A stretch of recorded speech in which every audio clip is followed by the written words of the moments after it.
I'm Billy S, welcome back to the channel. Today we're continuing my Lies of P boss ranking as I show you my top 10 favourite fights from Lies of P. Did you miss out on part 1? Click the link in the description below to see bosses 25th through 11th. But let's not waste any time. My top 10 bosses in Lies of P ranked, and let me know your favourites down below. He's back! Starting off our top 10, we have the Corrupted Parade Master, fought in the central streets of Krat as you're making your way back to the hotel. He's the only thing standing between P and the people he cares about, and with the tension at its peak, I love that we get a rematch with an enemy many may have forgotten about by this point. His moveset is naturally quite similar to his first battle's second phase, except he's got a shiny new carcass arm and a horrifying mouth with teeth for a head, and he uses both of them to great effect in the fight. His arm has a lunging fury attack that definitely got me a few times, as well as a series of lunges that have extended reach due to the new appendage. I love the little axe swing he does, where he hops a few times and launches you like a golf ball. And I also like the change to his fury attack from his original fight, where when he falls on the ground, now he does 4 forward slams trying to crawl after you before tiring out. Beyond this, his moveset is very predictable, and you shouldn't struggle too terribly. He can spawn in a few smaller enemies by vomiting them from his body, but they genuinely go down in like 2 hits, so you can also burn them upon birth, like me with the flamberge, sending them back to their maker. It's not an issue. Fire is a godsend in this battle, so have that flame grinder equipped and just go to town. Just be careful if he crouches on the ground, as he can sometimes use a move that summons decay tentacles from beneath the earth. And while I rarely saw it happen, the tentacles will build up the decay status. Which is funny because I've seen many YouTubers rank this boss low on their lists because of said decay, but I never found that hard to manage. There are other bosses in this game that use decay in a way that isn't so fun, and I don't think this is one of them. To each their own, I guess. Corrupted Parade Master is a perfect example of making an enemy harder, but also showcasing player growth, as even with its new abilities, you have all sorts of tools at your disposal to take it down and get back to the hotel. Plus, I just love the idea of corrupted variations of previous bosses coming back to haunt the player, something that Hollow Knight does very well. We've officially crossed over into the realm of bosses I absolutely love in Lies of P. And starting off this love fest is King's Flame Fuoco of the Venigni Works, a furnace who keeps the factory's flames stoked for the King of Puppets. Fuoco must be stopped to put an end to the reproduction of puppets in the city. Being such an early game boss, I believe Fuoco is there to teach the player a valuable lesson, one that is at odds to the lesson gained from the previous boss fight in the game, Scrapped Watchman. And that is quite simply that sometimes perfect guarding isn't your best friend, and dodging can be a useful tool. Because for most of my attempts against this boss, I tried the perfect guard method of guarding against all of his attacks while learning the moveset and getting hits in when I could. Only as it turns out, I could never gain any openings, even after a perfect guard, and this brings up an aspect of Lies of P that I don't enjoy. For many bosses in this game, perfect guarding is encouraged by the developers, and yet often I'll find myself perfect guarding only to receive knockback that takes me out of range to punish the boss. It feels like I am getting punished myself for using the mechanics as intended, and it's something almost every endgame boss has in spades, and Fuoco is one such boss where it also feels like perfect guarding isn't rewarded. Instead, if you dodge inwards and to the left, you can avoid many of Fuoco's attacks and get hits off relatively safely. This makes the first phase a bit of a breeze, and combine that with an electric buff, and you've got a strong recipe for quick damage. It's the second phase that brings some much needed challenge in the form of Fuoco's flame attacks.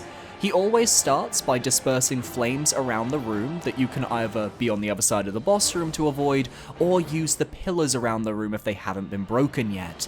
Following this, it's a mix and match of his regular moveset, a few flames spewing here and there, and fireballs he can shoot if you're too far away. Stay close and they'll always soar over your head, but if he's got you in his sights, it can be very difficult to manage all of his attacks, especially when he's coating the ground with oil, and oil is very flammable. The overheat status effect does a lot of damage very quickly, so if you're hit by it this early in the game, it's likely an instant death. As long as you stop Fuoko from gaining distance, you will win with some adept dodging and abusing his one charge attack that leaves him vulnerable after he stops moving. You can likely perfect guard said charge as well, but I never tried in my first playthrough. It's a solid fight, but one that I think will cause many players frustration because it's not clear that dodging is the better method of attack, nor is it something the game has taught the player up to this point. Next up on our list, we have the first true wall of the game, Fallen Archbishop Andreas. Found in the depths of St. Frangelico's Cathedral, this holy monstrosity of a religious snail attempts to halt your progress, and it's a tale of two halves. This is one of the main fights where perfect guarding is extremely strong when it comes to the first phase. Learning the timing of the various stomps and slams, as well as the tongue whip move that is used throughout, can lead to a lot of quick stagger potential. It's definitely the fight that will separate the players who are trying to play this game like a soulsborne, and those who are willing to learn the new mechanics on offer. The design is absolutely horrifying in the best way, with the upside down face with the distorted mouth that attempts to charge into you when you try to back away. And if you fail to block the tongue, you'll get decay buildup that could cause significant weapon damage if it peaks. I'm glad the tongue ends up being fairly easy to parry then, mitigating the status effect to an extent with good gameplay. Even its fury attack can be dodged away since it's a simple slam to the floor. Then Phase 2 hits. The mask of the Archbishop drops, revealing an absence of a true face and the form of the one-winged angel. Not that one. But this is where the fight loses me a little bit, because while I loved the rhythmic blocking of the moveset from Phase 1, even if it got a little repetitive, Phase 2 goes for this chaotic approach. The new side of the Archbishop stretches out like a tentacle, and if you choose to lock on, you have to fight a camera that does not know how to react to this new moveset. His sweeps and slams are hard-hitting, and he barely stays in place long enough to get any good damage on him. Combine that with a refueled health bar, and you're looking at a real war of attrition. Though the developers have attempted to remedy this by decreasing the HP of this boss across both phases in the most recent 1.2 patch. But even then, once you realize you can just run around his side and fight the face from Phase 1 again with the same moveset but a little faster, it completely cracks the battle wide open. There's an AoE attack that he can perform with insane damage output, but in my winning attempt, it never triggered. I was staggering them, all the while using the Flamberge Legion arm to great effect to keep the flame damage going, as this boss is a carcass-style enemy and thus weak to fire. There's definitely a flaw in the fight if the preferred way to fight Phase 2 was to just go back to the Phase 1 moveset, but I can't deny that this battle still left an impression and is visually one of the most distinct of the early game. Perhaps this one's a hot take, but next up we have Simon Manus, one of the two potential final bosses in Lies of P. And I have come to really enjoy his fight, albeit with some hiccups that we're going to get into that end up with him being in 7th place. Firstly, I just want to note that his Phase 1 received a HP decrease following the most recent patch, and his Phase 2 received a damage decrease, and let me tell you, these changes go a long way towards making Simon a much better fight. In Phase 1, he is the arm of God, and he looks really dumb, Quasimodo-looking ass with his gigantic mace, slow attacks, and predictable patterns. It's very clear that this phase is meant to be easy, to ease you into the insanity of his Phase 2.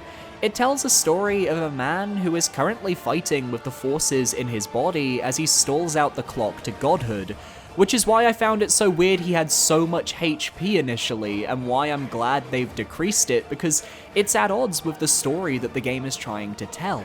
My biggest issue with his first phase, and this is actually another issue with Lies of P in general, is that deflecting his attacks feels extremely difficult to time, but because of the animation.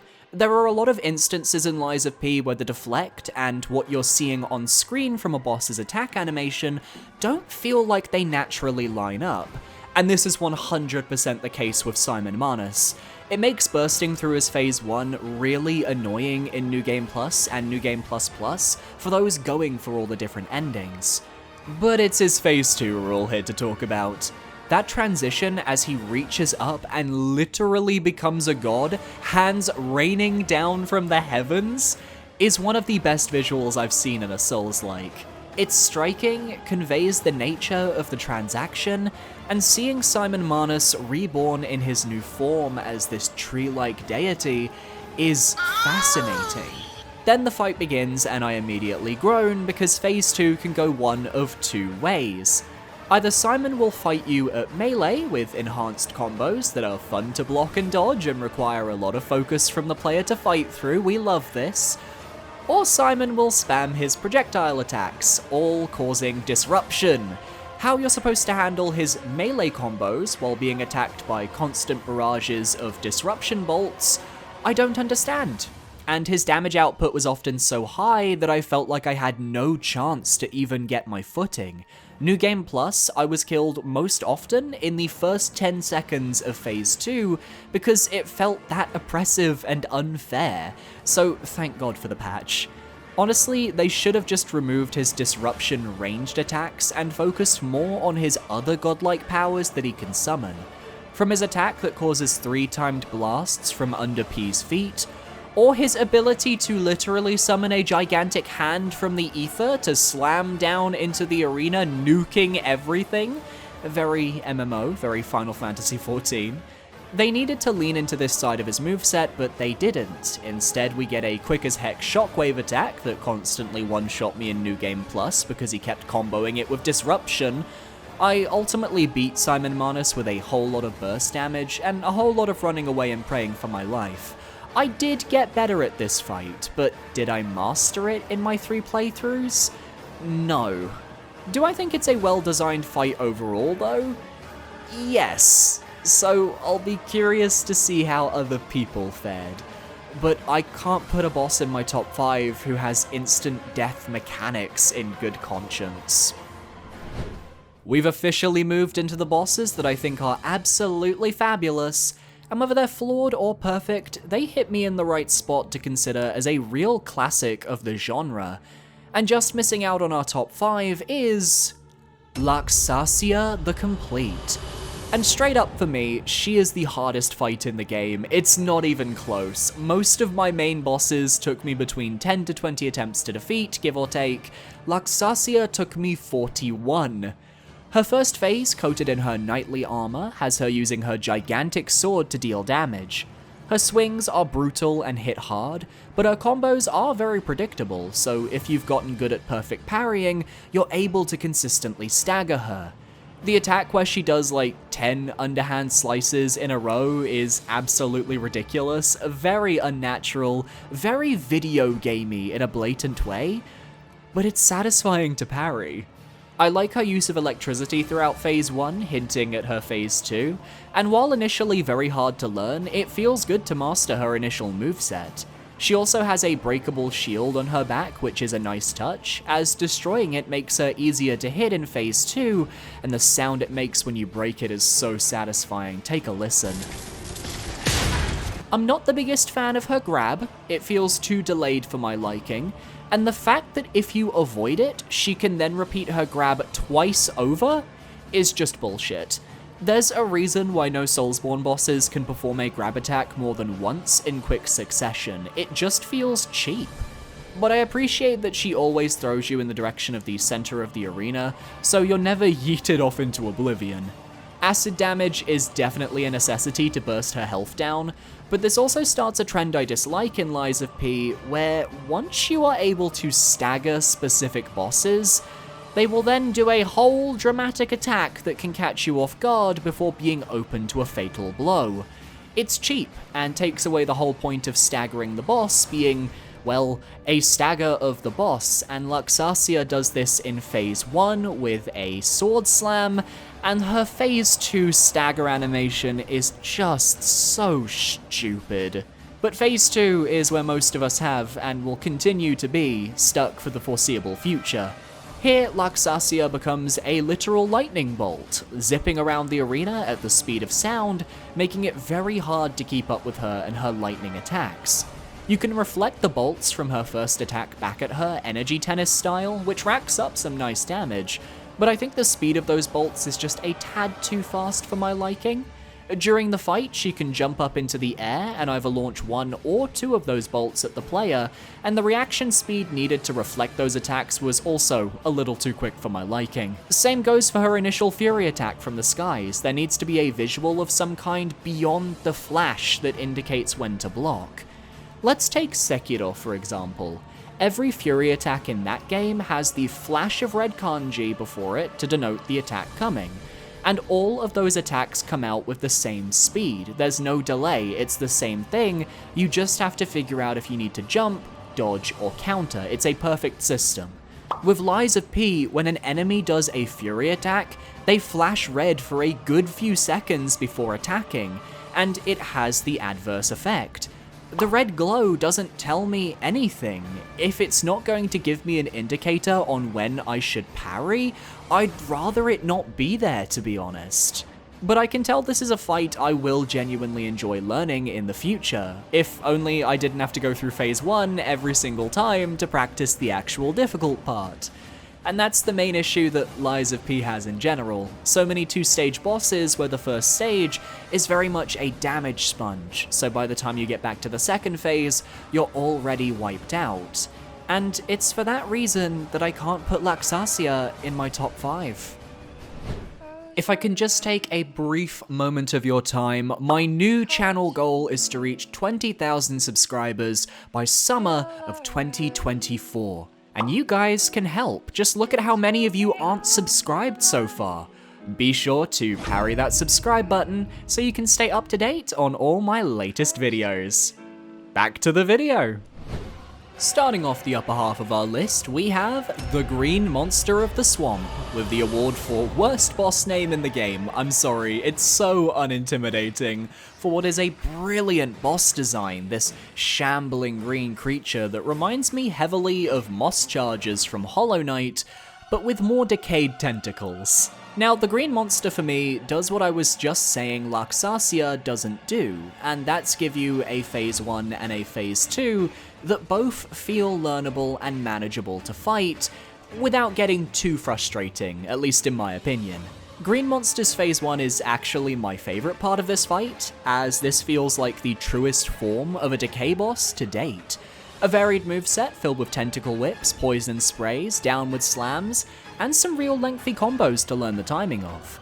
I genuinely feel like a master of the Green Monster's Phase 1, and the only attacks I had issues with, being the decay tentacles, even have a visible tell so I can deflect before it launches them out. The digging underground move is a classic bit of fun, and whether you successfully dodge and feel amazing, or fail to dodge and get yeeted across the arena, it's entertaining. The decay spit hitboxes need a bit of work though, as I got hit multiple times by the vomit when I felt I shouldn't have, but I like that you can actually deflect it if you're feeling ballsy. Green Monster's Phase 2 on the other hand was definitely the harder part of the fight for me because it takes over a decayed version of a scrapped Watchman. Whether it's the same that we fought or a different one, I don't know, but it incorporates the attacks of that early boss fight and brings them back in a fun twist. You have the Andreas aspect of sometimes fighting the puppet and sometimes fighting the tentacles. But I'll admit, I found this part of the fight very overbearing as a result of the new moveset. It was hard to get the timings down for the puppet slam attacks, and God forbid the Green Monster uses its Phase 2 charge attack. If you don't deflect in time, you're gonna get crushed beneath the boss, and likely ran over multiple times, ending your run. I preferred the first phase, where the charge was a single fury attack and a perfect deflect got you an instant stun. I also love that due to the puppet form in Phase 2, the boss actually changes weaknesses midway through the fight. Phase 1 being weak to fire, Phase 2 being weak to lightning, so the player is forced to choose which grindstone to attach to their arm depending on which phase is giving them more trouble. I wish we could have seen more instances of that throughout the game. My main complaint though is that the arena could have been a little bigger to accommodate some of the more wide-reaching moves and the movement of the boss's phases. But the boss's combos get mixed up perfectly in Phase 2 to create a truly difficult obstacle to overcome that feels great to master. Just barely missing out on our top 3, we have what I consider to be one of the best early game fights in a Souls-like, the Scrapped Watchman. The true first boss of Lies of P, let's be real, the Parade Master was a great taste of what to expect, the Mad Donkey was a nice mid-boss that whets your appetite, but the Scrapped Watchman is there to remind you you're playing by Lies of P's rules and you better get used to it. There is no way to cheese this boss, you're either learning how to perfect guard or you're dropping the game. And smashing my head against the brick wall that was the Watchman for a good 2 hours, racking up 20 attempts against this boss before my win, was some of the most fun I've had in years. When you give me a goal to overcome, I will chuck myself wholeheartedly into the experience and get lost in the vibe of it all. For example, a few years ago, Monster Hunter Rise came out on the Nintendo Switch, and they released a demo where you could fight the Magnamalo. And the Magnamalo is the flagship monster of that game, but it was juiced up, made incredibly difficult, to the point where you're not expected to beat it if you're not a veteran hunter. I had never played a Monster Hunter game before, and I spent 150 attempts until I beat that fucker. I will link you to the video, it's on my old channel, it's one of my favorites. But the Scrapped Watchman gave me that same feeling. It was a test of endurance, as each attempt I'd learn and compartmentalize a new combo timing, begin figuring out where my windows were to get damage in, and how often I could get off a stagger before the fight continued. The Watchman's attacks do have some delay, like every fight in this game, but to the extent where they were mostly natural. It's when it hits its enraged state and becomes a Dark Beast Pal stan though, that I think my attempts hit a real nosedive. Because the extra electricity it leaves behind many of its attacks made a lot of my initially safe combos now unsafe to punish, and I had to find new ways to get around the Watchman's defenses. All the while he's creating electric fields outwards and inwards, and his speed gets quicker to boot. Yet I never felt angry or annoyed, the fight always felt fair. A little on the difficult side, a lot to manage, but satisfying as fuck to complete. So when I was finally able to get through the lightning and get that final hit, it was like beating Father Gascoigne in Bloodborne. I felt like I'd leveled up in my game knowledge and I was getting what Lies of P was selling. But beyond the fight itself, there's some heartbreaking lore for the Watchman, as you can find his discarded whistle nearby upon completing the fight. And taking it back into the city, you can talk to a child and blow the whistle near his window to make him think that his old police friend Murphy the Scrapped Watchman had just arrived. Knowing that all of the kids he talks about likely passed from the petrification disease is one thing, repeating this fight in New Game Plus and having the Scrapped Watchman saying how much he misses those children he once protected and supported, well, that just hits me right in the feels. So deserving of recognition and a top finish. Along with just having an amazing design, can we just point that one out? Oh! The bronze medal for Lies of P goes to the final boss of the game, the Nameless Puppet. I predict this is going to be a fan favorite boss in Lies of P because it is the closest thing we're getting to a true Soulsborne style 1v1. To activate this fight, you must refuse Geppetto when he asks you to give up your heart, and for Phase 1, Geppetto will control the Nameless Puppet in an attempt to defeat you. The first phase I don't really recall much about because it's very slow and deliberate, which makes sense as Geppetto doesn't actually want to kill you, he just wants your heart. And in a way, this shows the fight he has inside himself about harming P. What this means is you get a lot of very easy to block combos that slowly teach you the basic mechanics of the Nameless Puppet's fight. You'll probably get hit a few times, maybe run low on heals your first attempt, But if you've got any electric buffs, you'll be more than fine, and on New Game Plus onwards you can burst through this first phase with whatever overpowered weapon art you'll likely be running. No, in my opinion the fight doesn't truly begin until Phase 2, where the nameless puppet is cut free from Geppetto's control and begins acting of its own accord. And that means becoming the Lady Maria stan he always wished to be. Because Phase 2 is that classic phase where attacks will do extra burst damage after every swing. AoEs can get launched your way in straight lines, and whether you're dodging or perfect guarding, you have to be on your A-game to get the right parries needed to hit the puppet. What I like is that the nameless puppet, compared to other bosses on this list, actually does stagger from time to time. It makes the fight feel more like a back and forth as opposed to attacking a wall until you secure a victory. There are certain moves you can bait for an easier time, and the most you'll have to worry about is the high damage output. His weapon is so damn cool, a needle that splits in two and allows him to power stance dual wield dex build your ass, while a red aura emanates from him constantly. Design-wise, they absolutely nailed the atmosphere and boss design, though the arena could have used a bit more of a color change in that second phase, maybe have some flames burning from the sparks of their clash prior to Phase 2, make it feel a little more grand. Rewatching my footage, I think the best fight to compare this to isn't actually Lady Maria, but the Abyss Watchers Phase 2, and that's around the quality I'd place Nameless Puppet. This one stun I hit on my winning attempt felt so damn good to pull off, and once the second phase clicked with me, I fell in love. People are gonna struggle with this boss, and I did too. I just don't know why it magically clicked when it did, but I began parrying well, I was focused on dodging without panicking, and I was just able to take Nameless down. All the while the memories of my journey played in the background, the people that I'd met along the way. It's just there were two fights in this game that I preferred just that teeny tiny bit more. If you had told me I'd be placing a gank fight in my top 2 Lies of P bosses prior to me playing the game, I'd have laughed in your face. But that is genuinely how much I loved the eldest of the Black Rabbit Brotherhood fight, also known as the first encounter with the BRB. Throughout the Marlem district, you're getting told about the dangers of the Brotherhood, the youngest watching you as you progress, the bucket hat eccentric giving play-by-play messages to the citizens of the district to kill ya, and you even get told about that liar coffin from a nearby vendor. So then stepping into the rain-swept courtyard of Marlem City Hall and watching as the Brotherhood come to greet me with that same coffin awaiting me from the vendor's story, come on, that is such cool storytelling. It helps that the Brotherhood easily have the best stalker designs of the game, and it is genuinely criminal that we don't get any of their armor sets as a costume, or the eldest's sword as a boss weapon. Homophobia if I do say so myself. But I want to talk about why I think this gank boss works, because it's a gank that shows restraint.